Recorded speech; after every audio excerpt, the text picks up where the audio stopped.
Para ler a palavra introdutória, irmão, peço que os irmãos abram as Bíblias em 1 Samuel, capítulo 9, versos 1 e 2. 1 Samuel, capítulo 9, versos 1 e 2. Glória a Deus! Amém, irmãos? Glória a Deus. 1 Samuel, capítulo 9, versos 1 e 2. Todos acharam? Amém? Amém! Amém. Diz assim a palavra do Senhor. Havia um homem de Benjamim, cujo nome era Quis, filho de Abiel, filho de Zeror, filho de Becorate, filho de Afias, benjamita, homem de bens.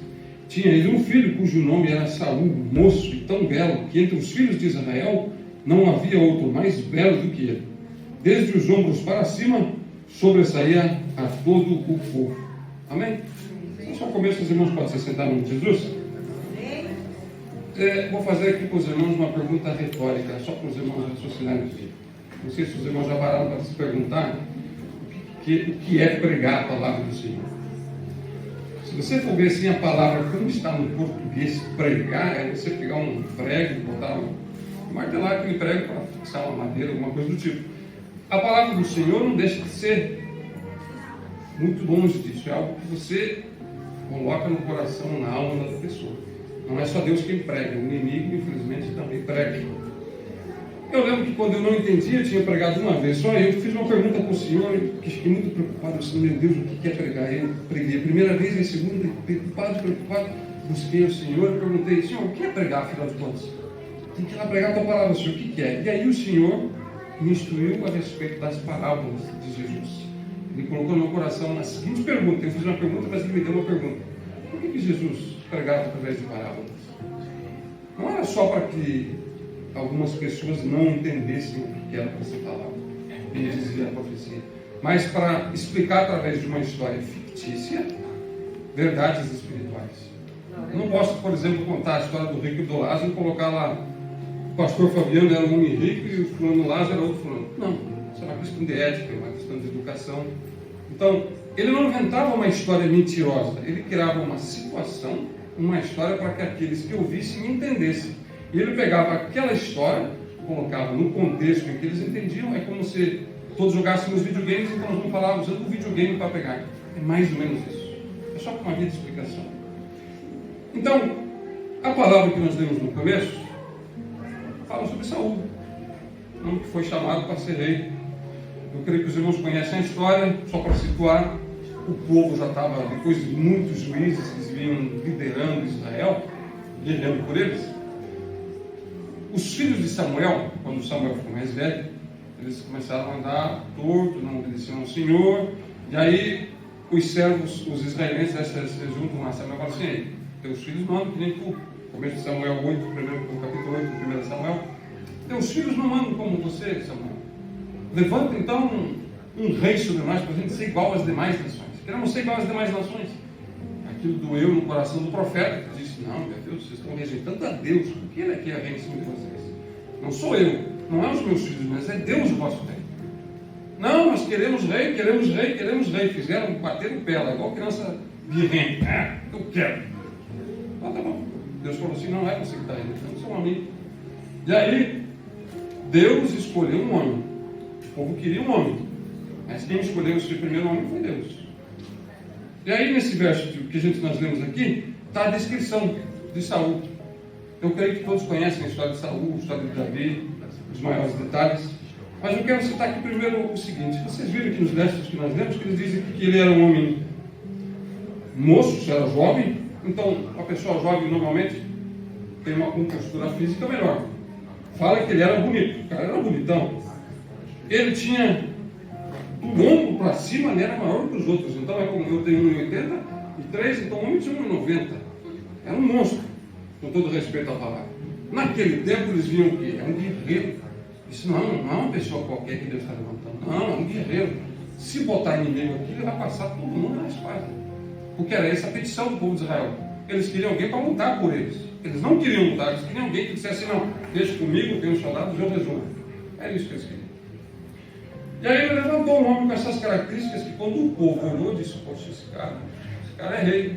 Tem jeito de rei, fala como rei, anda como rei, porte de rei, é grandão, tudo mais, fica rei. E aí, se você for, em contrapartida, analisar Davi, que foi o próximo, lá em 1 Samuel 16, em 1 Samuel 16, depois daquelas bobagens que Saul fez, quando o profeta vai na casa de Jessé, em 1 Samuel 16, 12, ele vai lá, chama todos os filhos, passa todos os filhos na presença do profeta, e aí, então tem um que está lá perdido, escondido em algum lugar lá, cuidando das ovelhas. E aí no verso 12 diz assim, 1 Samuel 16, 12, diz assim: então mandou chamá-lo e fê-lo entrar. Era ele ruivo, de belos olhos, boa aparência, também um homem bonito, pelo menos não o caráter daquele tempo. E disse o Senhor: levanta-te e unge, pois esse aí é ele. Isso aí é o cara que eu escolhi. Aí você vê o quê? Saul tinha um perfil, ele era um cara grandão, tinha uma fisionomia de guerreiro, era para ser rei, não tem guerreiro. Davi não era tão grandão, era um rapaz, era jovem. Quando Saul foi chamado, ele já era vamos dizer assim, um adulto completamente formado, pelo que se julga 20, 25, talvez 30 anos.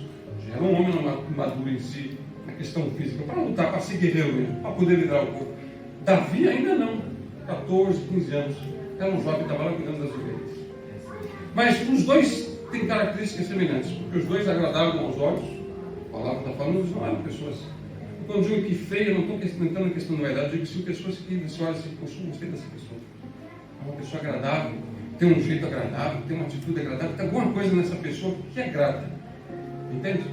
É a mesma coisa. E você vê que os dois, tanto Saul quanto Davi, tinham essas características.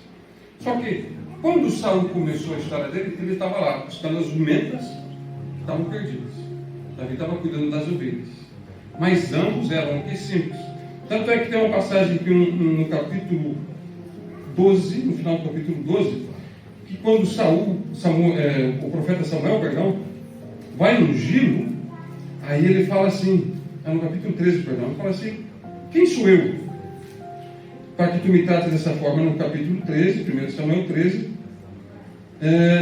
no verso, no capítulo 13, no capítulo 12, diz: quem sou eu? Clamarei, pois, ao Senhor.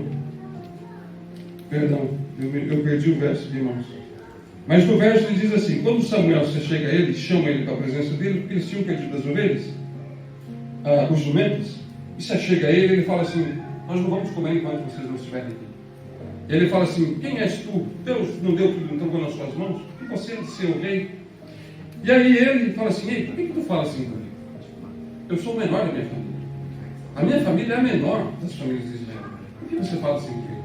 Ela fala assim: porque o Senhor te escolheu para ser rei. O Senhor te chamou para ser rei.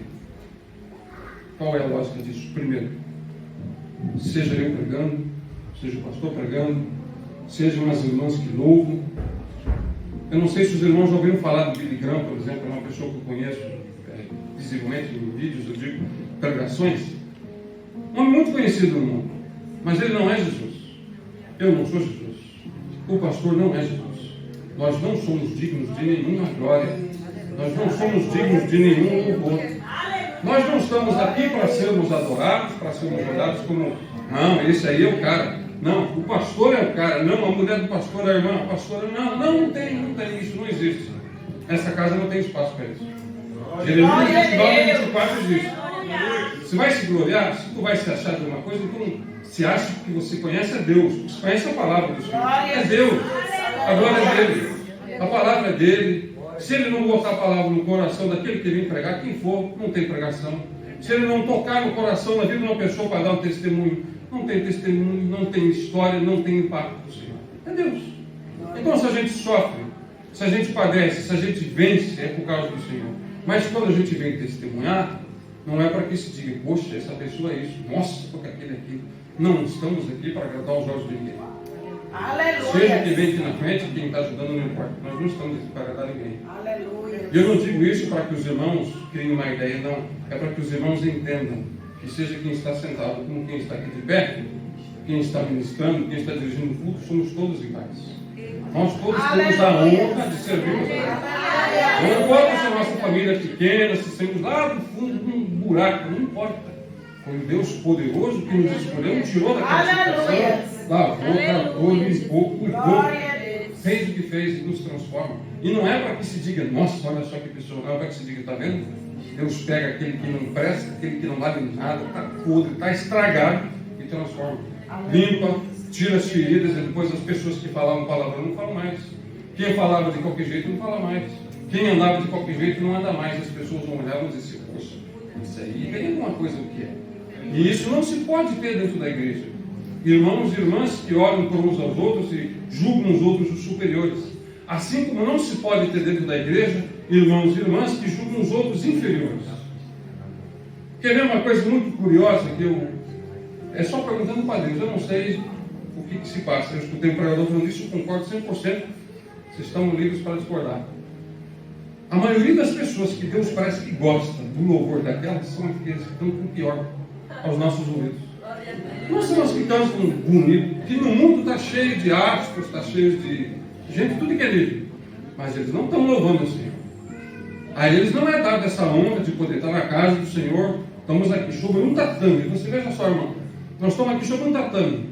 Mas nós estamos adorando o maior de todos. O único que é verdadeiro e que é digno, que é o nosso Senhor. Então, Saul, nesse início de história, reconhecia isso. Quem sou eu para estar aqui? Por que você está falando assim comigo? Eu digo aos irmãos, quando os irmãos olharem para quem quer que seja, por que vão adorar uma pessoa? Por que vão colocar uma pessoa no pedestal? Só há um que é digno de sentar no trono. E esse já está no trono, já está ocupado. E se for para aparecer, então... Vou dar um exemplo. Se for para me aparecer, então eu tenho que morrer, ressuscitar daqui 3 dias e poder fazer a mesma coisa que ele fez. Não consigo, ninguém consegue. Só Jesus é digno da glória. Então, você vê, Saul começou do mesmo jeito. Assim Davi. Escondido lá no meio do mato. Eu não sei se tem irmãos aqui. Eu creio que talvez o pastor tenha um histórico parecido. Eu sou do interior. Então eu também sei como é que era a lida com animais, de cortar mato, essas coisas todas. E eu lembro que quando a gente tinha que cuidar de vacas, nós criávamos vacas. Nunca trabalhei com jumenta, graças a Deus. Mas vaca é um bicho ruim. Jesus Cristo. E quando você trabalha com um animal duro desse, não é você chegar assim, eu às vezes até tentava passar a mão, ser meio educado com o animal. Dá um coice que quebra. Não tem. E aí eu pensava assim, às vezes tinha uma outra vaca abençoada pelo Senhor, não sei o que acontecia, fugia, pulava, e se tinha que ir lá, não sei aonde, caçar a vaca, para achar a bendita da vaca. Ele tinha que ir com corda, amarrada, fazia um serviço, irmãos, passavam umas 2, 3 horas lutando, cabo de guerra, puxando um daqui, outro de lá. E ao longo do tempo, você fazer esse tipo de trabalho, meu irmão, acho que não dá 2 horas correndo atrás de um bicho desse, você já fica nervoso. Agora, imagine você passando dias, meses, anos fazendo esse tipo de serviço. Você acaba ficando, a gente diz no sul também, matreiro, grosso, áspero. Você trabalha com coisa pesada, você não fica assim, sensível, vamos dizer, no perdão da palavra. Saúl criava jumentos. Não se pode desconsiderar esse fato. Porque uma pessoa que tem que lidar com um animal que é o símbolo da teimosia, ele não vai ficar muito mole, não. Para você teimar com um teimoso, você tem que ser mais teimoso do que aquele que você está teimando. Você tem que ser mais duro ainda para derrubar aquele animal. Então você vê, Saúl já tinha um tipo de atitude que sem dúvida. E tanto é que a história dele mostra isso. A palavra, se eu fosse inclusive dar um título, eu diria que a palavra que o Senhor tem que entregar à igreja é a respeito de teimosia e obediência. Porque você vê Davi cuidava de ovelhas. Também tive o privilégio de cuidar de ovelhas. Não sei se teve algum irmão que já trabalhou com ovelhas. Talvez o pastor trabalhou com ovelhas. O pastor vai concordar comigo. De todos os animais é o mais dependente do Criador. Eu lembro que quando em sítios você tem locais onde você coloca lá o milho em grão, seja em tambores, ou você faz pilhas de milho. E aí você trata o animal com milho, trata o animal com capim. E ele tem umas perninhas assim muito fraquinhas. Se tiver um terreno com pedra, com muita subida, ele se quer. Não dá para você levar uma ovelha para qualquer lugar, você tem que ter cuidado, você tem que ter uma paciência tranquila, mas graças a Deus ele não dá coice, ele não bate, ele não morde. Tranquilo, dócil.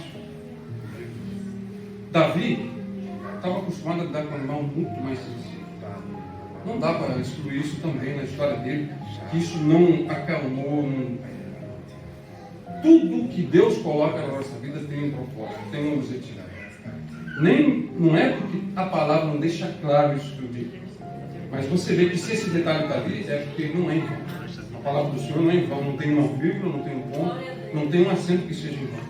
Então você veja, Davi, pelo costume, que só lidava com ovelhas, já tinha um caráter mais dócil, sem contar toda a história familiar. Os dois, tanto Davi quanto Saul. Saul era uma família pequena, mas um pai de bens. Mas ele não via nele nenhuma característica, mas assim, por que esse senhor é assim? Ele fala isso. Davi, mesma coisa. Só que Davi, ele era de uma família grande, uma família importante. Tribo de Judá. Só que ele não via em si mesmo assim, eu sou o cara, eu sou aquilo, eu sou aquilo. Não. Os dois igual. Aí você vê três semelhanças, se você for analisar, primeiro nessa questão. Tanto Davi quanto Saul tinham o mesmo testemunho. Eles eram gente do mato, gente do interior, sofrida, acostumada na vida.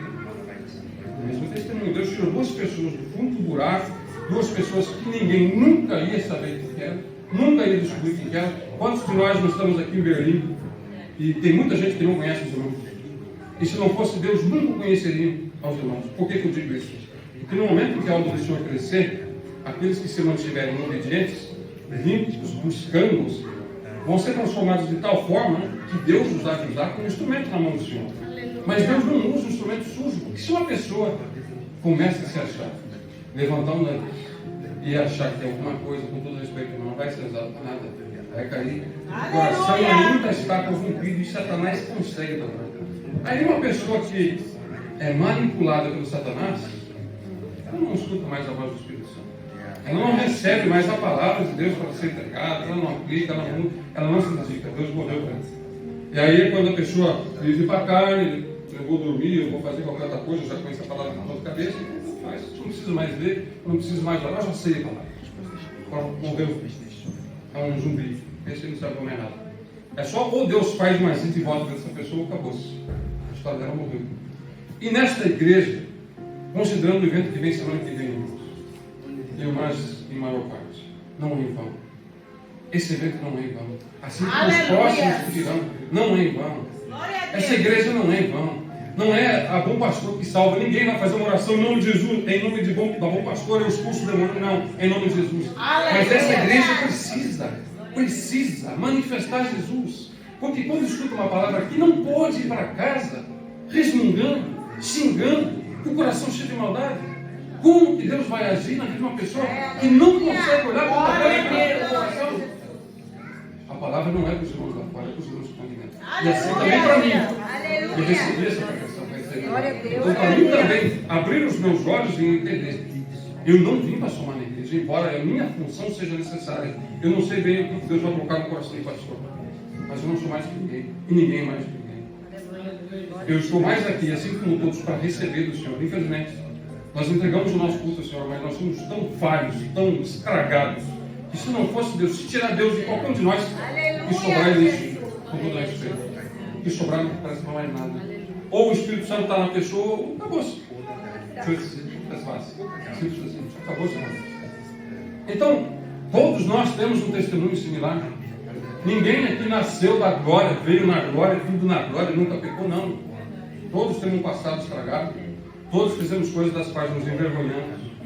Tem um louvor que diz assim, é chamado Família Debaixo da Graça. Tem uma parte do louvor que ele fala assim, aonde a mágoa tem razão. Ele quer dizer assim, que onde você tem razão para você ter raiva. É justo que você fique com raiva daquilo que está acontecendo. Ele acrescenta assim, prevalece o perdão. Que é o que o Senhor Jesus nos tem escrito. O perdão tem que estar sendo. Nós não podemos entrar na casa do Senhor e ficar preocupado. Ah, meu Deus, aquele irmão isso, aquela irmã aquilo. Ah, porque não. No momento em que eu olho para um irmão, por meu irmão não olha mais para Deus. No momento em que estamos orando, eu escutei de um irmão. Vou comentar aquela oração que nós começamos, irmão. Se a gente está aqui orando, no fogo, irmãos, no fogo, orando, fervente, e vem o irmão e diz, ei, fala mais baixo, com todo respeito, acho que acabou, assassinou o teu espírito, tua alma, teu coração, vai falar que você estava orando, você estava em tal comunhão com o Senhor. E aí vem uma pessoa e dá uma senhora bofetada dessa. Acabou essa oração. Eu acho que eu, numa igreja dessa, não voltaria, se tivesse uma acontecido uma coisa dessa. Porque nós estamos na casa do Pai. Você veja assim, aquela mulher que foi levar o vaso de unguento, chorou, jogou na cabeça, fez uma coisa que os discípulos eles ficaram chocados com aquilo, assombrados. Meu Deus, para que tanto? Por que isso é um exagero? Jesus disse, muito amor, quem muito foi perdoado. Pessoas que têm um passado que ninguém Nunca vai orar. É para essas que o Senhor. Ele não veio chamar os justos, os limpos, os corretos da salvação. Glória a Ele veio Deus. chamar os Aleluia. pecadores. E com todo respeito, esses pecadores somos nós. Eita, glória. Mas graças a Deus que somos nós, porque nós chegamos a ouvir essa palavra. Aleluia. Nós chegamos a receber Jesus como nosso Senhor. Aleluia. Se nós fôssemos justos, nós não teríamos conhecido o nosso Senhor. Amém. Graças a Deus que nós o conhecemos. Eu hoje, enquanto vinha para cá, minha esposa me mostrou um videozinho desses. Eu não dou muita moral para vídeo, mas a frase que tinha naquele vídeo, eu não vou me esquecer nunca mais. Eu falei, estava para dar um frente para mim. A frase dizia assim: o inferno não é para pecadores, o inferno é para quem não se arrependeu dos pecados. Você imagina, irmão? Não é, não vou dizer que não seja uma vergonha. É vergonhoso ser pecador. Que diante do Pai isso é a pior das coisas que nós podemos fazer. Mas pior é saber que tem que se arrepender e mesmo assim ser teimoso, ser cabeça dura. Aleluia. Quando Saul foi, Deus deu, ele foi lá, foi levantado como rei, e aí ele teve um ato contra os filisteus, foi e atacou os filisteus. E aí os filisteus, aliás, o povo israelense viu, não, esse cara está confirmado, esse cara é rei mesmo, é guerreiro, é porreto. Passou-se mais disso, ele desrespeitou a Deus, ele resolveu fazer, achou que era sacerdote e resolveu fazer um sacrifício antes da hora. Ele falou assim: por que fez isso, homem? Se tu tivesse feito isso, hoje o Senhor tinha confirmado o reino de Israel na tua mão, na tua família para sempre. Mas por causa disso o Senhor tirou da sua mão. Aí passa, ele continua, não caiu do rei aquele dia, vai-se para o capítulo 15, onde ele deveria destruir de uma vez os amalequitas.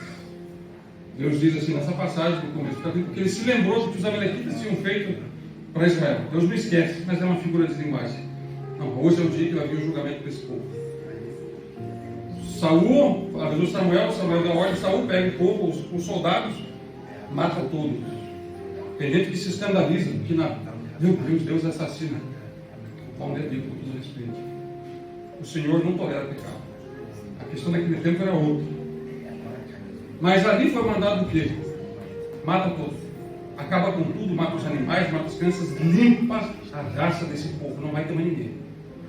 Ele vai ficar assombrado, como o povo ficava assombrado pela qualidade dos animais, com tudo que eles tinham. Não, perdoaram. Eles perdoaram o que Deus tinha mandado destruir. E aí tem aqueles versos famosos que os irmãos devem conhecer, 1 Samuel capítulo 15, no verso 22 e 23. Diz assim, Samuel, né, falando para Saul: porém Samuel disse: tem porventura o Senhor tanto prazer em holocaustos e sacrifícios, quanto em que se obedeça a sua palavra? Eis que obedecer é melhor do que sacrificar, e o atender melhor do que a gordura de carneiros. Não importa, irmãos, se os irmãos fazem jejum com todo respeito, quem faz, é necessário, claro. Não adianta fazer jejum e desobedecer a Deus. Não adianta orar madrugada e não obedecer a Deus. É verdade. Isso não deixa de ser um sacrifício, pegando a nossa carne, dobrando fisicamente para chegar no chão diante do Senhor e dizer, é como quem diz assim: carne, cala a boca, porque é o Espírito Santo que vai revelar na minha vida. Quando a gente tem uma atitude dessa, é para calar a boca dessa carne maldita, suja pelo pecado, que deseja que não presta, como quem diz assim: agora você vai calar a boca e é o Espírito Santo que vai guiar. E nos dias de consagração, o que uma pessoa faz num dia de consagração? Ela não vai ficar jogando, não vai ficar assistindo bobagem, não. Ou escuta louvor, ou assiste pregação, quando muito, mas vai ler palavra e vai orar. E vai ter consagração. Você não vai entrar aqui dentro da igreja cheio de fumaça, respirando, e vai sentar normal. Não, está tudo certo, é só um pouco de fumaça. Tu vai morrer se tu respirar um negócio desse. Dentro de casa, sem Deus, um ambiente tóxico, todo sujo. Por que você fica às vezes tranquilo? Por que às vezes a gente fica tranquilo com um lixo dentro de casa?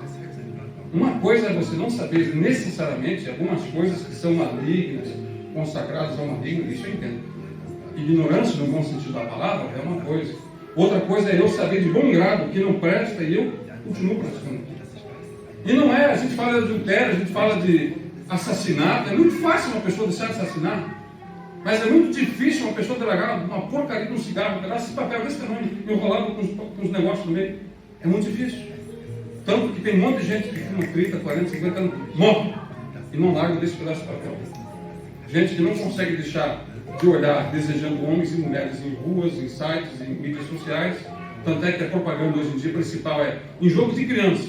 É a sensualização excessiva de caráteres desenhados, delineados. As crianças crescem achando que isso é tudo normal. Não tem problema você olhar uma mulher quase nua. Não tem problema você olhar um homem quase nu. Não, é legal, elas precisam se conhecer. Isso é diabo, isso é Satanás. Isso não é normal. A vida do Senhor não é uma vida quadrada, é uma vida de alegria. Mas o diabo enche tanto a nossa cabeça de lixo e bota tanto lixo em todo lugar que as pessoas se acostumam com o lixo e acham que o lixo é saudável. E aí, confrontados com a palavra, não querem mais ouvir. Vão para casa, repito, teimosos, birrentos, reinando, reclamando, quando a palavra do Senhor é uma só. Arrependei-vos. Glória a Deus. Arrependei-vos. Aleluia. Como que a igreja do Senhor vai crescer? Teimosia.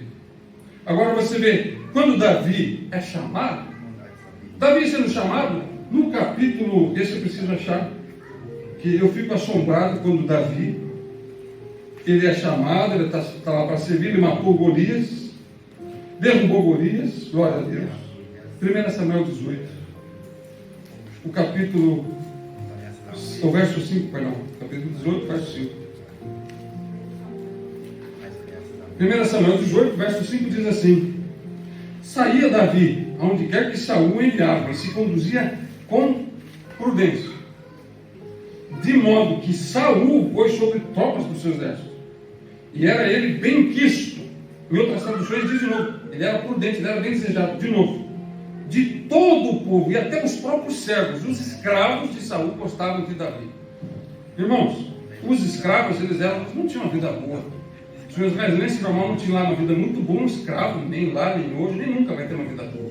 Mas os escravos gostavam dele, porque ele tinha educação com os escravos, com as pessoas que a sociedade diz, esse é lixo, por que você vai olhar para esse lixo?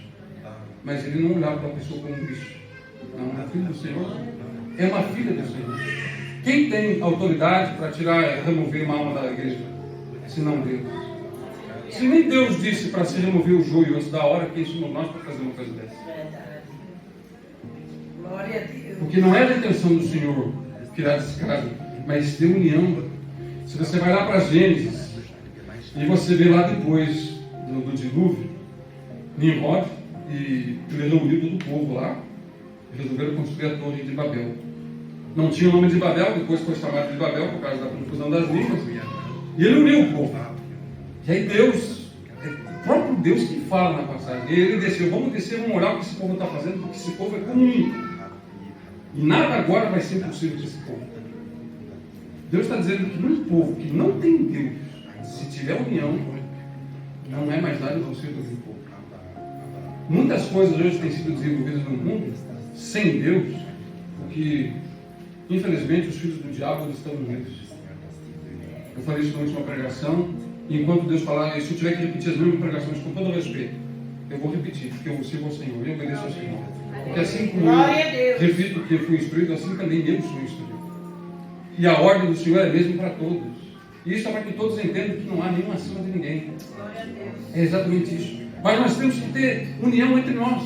Agora você imagina, se um povo maldito, uma pessoa que não tem Deus, ela não é bendita, ela não é abençoada, isso não existe. Ou se tem Deus ou não tem. Quem não tem Deus não pode ser bendito.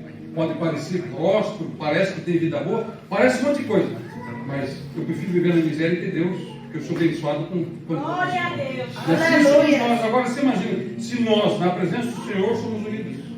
Se a união já nos é suficiente para que nada seja impossível, você imagina um povo unido com Deus.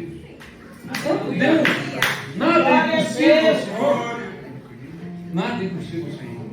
Irmãos, eu falei, o evento de semana que vem não é brincadeira. O nome da Bom Pastor passa cada vez mais a ser soprado. E Aleluia! não é o nome da Bom Pastor que é soprado, é o nome do pastor, é o nome da pastora, dos irmãos e das irmãs. E vocês não pensem que eles vão vir aqui, e eu digo com todo respeito e temor diante do Senhor, eles não vão vir aqui, e infelizmente o inimigo vai mandar uma outra pessoa maldita, vai vir no meio. E vai começar a olhar, e vai começar a querer tirar exemplos. Nosso exemplo tem que ser o melhor. Não por perfeição, mas porque nós servimos a Deus, e nós temos que manter prudência, Aleluia, Jesus. educação. É nesse sentido. Porque as pessoas vão dizer, aquela igreja lá é diferente. O dono Glória a daquela Deus. igreja, eles olham dentro de um tatame, onde tem Satanás, tem demônio, tudo que é coisa iodo, todas essas coisas do inferno. E lá dentro, a presença do Senhor é tão real que o povo busca tanto ao Senhor, que é isso que eles vêm buscar. Muita gente não vai vir aqui na igreja porque está preocupado com festa. Não, eles querem sentir Deus junto conosco. E Aleluia. essa união vai transbordar tanto do Senhor, que só tem um poder tão grande, que o diabo vai sair fugido daqui e vai passar a vergonha de novo, queimado no nome do Senhor. Glória a Jesus. Mas isso depende de nós. Aleluia. Isso depende de nós. Deus não depende de nós, mas Ele nos chama porque Ele quer compartilhar conosco o prazer do combate. O prazer da vitória. Porque uma coisa é você estar sentado em casa, alguém ligar, tua vida já é boa e você ganhar uma BMW, Mercedes, Ferrari, mansão. Outra coisa é tu ter que dormir na rua, ficar com uma cara tudo descamada por causa do frio, porque passou fome, porque teve que limpar a bota dos outros e depois Deus colocar na posição daquela. Se o nariz não subir, como foi o caso de Saul, mas se manter no lugar em obediência, como foi Davi, que prazer há nisso? Não há um prazer maior que você ser testemunha na sua própria vida, na tua própria carne, no teu corpo, com as cicatrizes da vitória. Porque Jesus opera em nós para a vitória, não opera para nós, em nós para a nossa derrota e para a nossa morte. Aí você vê, Davi e Saul, os dois têm o mesmo testemunho. Nós temos o mesmo testemunho. Com todo respeito, se eu desconheço, eu acho que não tem nenhum filho de rei e rainha aqui dentro, a não ser filho de Deus Altíssimo. Mas depois da nossa conversão, não antes. Então você vê, tanto Davi quanto Saul tinham o mesmo testemunho. Os dois agradavam os olhares do povo. Todo mundo que se chegava, eles gostavam, ficava feliz de ver a cara daqueles dois, a forma como agiam. E os dois foram chamados por Deus. Os dois foram chamados pelo Senhor, assim como fomos nós. Agora você veja o que ele diz, Jesus, em João, capítulo 15.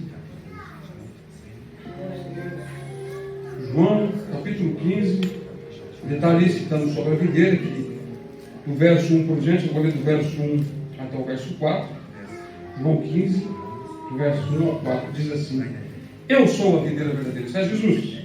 Jesus é a videira verdadeira, e meu Pai é o agricultor. Todo ramo que, estando em mim, não der fruto, ele corta, e todo que dá fruto, limpa, poda, para que produza mais fruto ainda. Vós já estáis limpos pela palavra que vos tenho falado. Vocês já não são crianças na presença do Senhor, vocês já estão limpos da palavra. Se perguntaram para mim quem é Jesus, eu duvido que ninguém sabe dizer quem é Jesus, pelo amor de Deus. Todos sabem quem é Jesus. Por que aceitaram Jesus? Eu arrisco dizer que todos saibam. Se não sabem, procura treinar o teu testemunho, dizer o que você é, o que Deus fez, pelo menos poder dizer, não, eu sigo a Deus por causa disso. O diabo pode oferecer o que for, mas isso aqui nunca mais vai me tirar do Senhor, porque eu lembro disso. Eu lembro quem que eu era.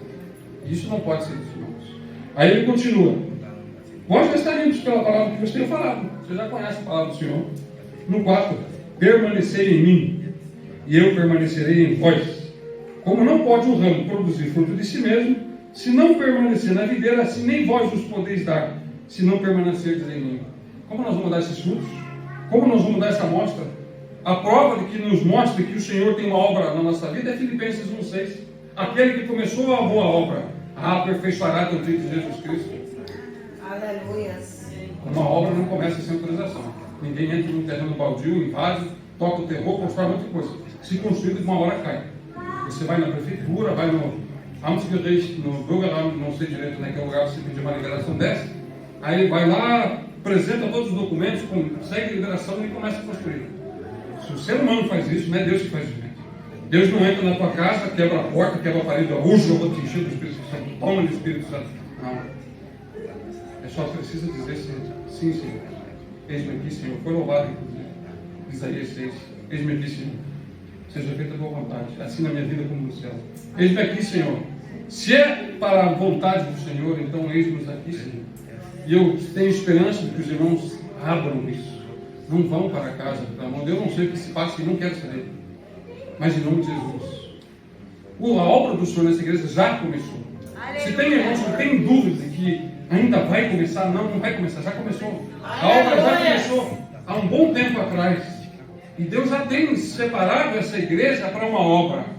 Mas Ele vai ter obra para uma igreja vazia? Vai ter que trazer irmãos novos, então. Mas os irmãos, com todo o respeito, vão permitir que irmãos de fora venham para assumir o teu lugar aqui dentro da igreja? A glória é nossa de conhecer o Senhor. A glória das obras é do Senhor. Mas a nossa verdadeira prazer e alegria é em servir a Ele. E eu não vou abrir mão da glória que eu tenho em conhecer o Senhor, em servir o Senhor. E eu espero que os irmãos sejam corajosos e sejam firmes. Mas abram o coração. Não adianta falar bonito, não adianta falar nada, irmãos. Porque a palavra, uma vez pregada, uma vez instruída, ela deve se produzir frutos. Hebreus 4,12 diz que ela é viva e é eficaz. Mas uma pessoa que não recebe uma semente que não tem terra para ser plantada, não vai germinar.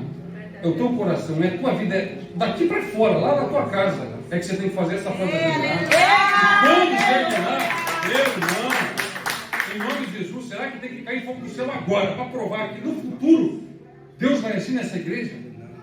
É preciso o que mais? Se as promessas do Senhor já são repetidas vezes. Eu não quero me escandalizar com irmãos que saem, e Deus me livre que eu saia, porque cair em pecado, não. Prefiro ser corrigido e ficar aqui. Quero servir o Senhor. E eu tenho esperança que essa igreja vai crescer a fazer o Senhor.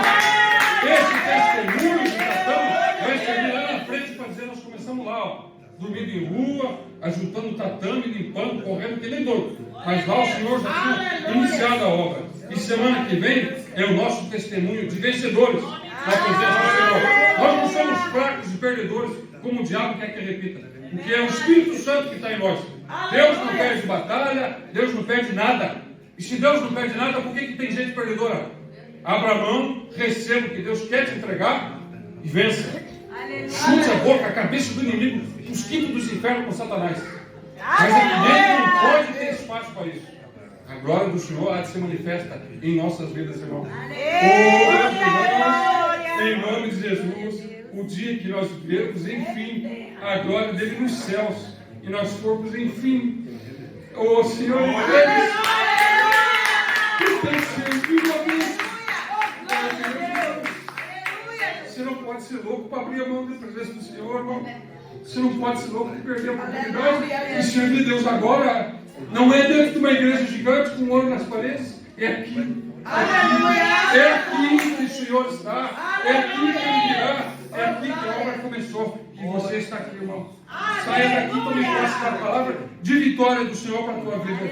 Porque Ele não te chamou para perder, mas para vencer. Obedeça o Senhor em nome de Jesus.